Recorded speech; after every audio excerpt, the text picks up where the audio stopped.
welcome to another demonstration video brought to you by Summit Hosting.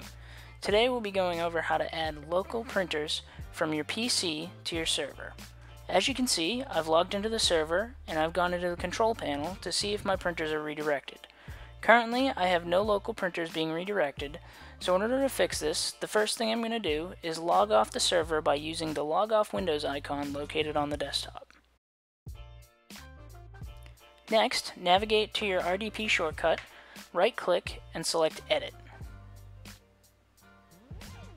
Go to the Local Resources tab, and make sure the printer option is checked down below.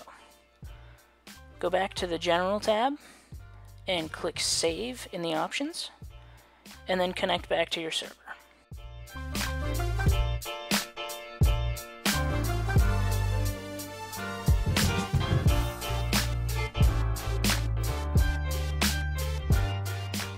Once a connection has been established, navigate to the control panel on the server.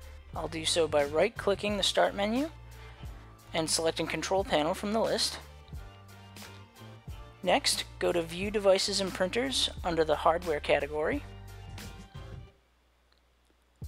And as you can see here, we now have redirected printers from the local PC to the server. We can now use these to print anytime we need to print anything from the server. Congratulations! If you followed these steps along with me, you learned how to redirect your printers from your local PC to your server. Thank you for watching this video brought to you by Summit Hosting, and have a great day.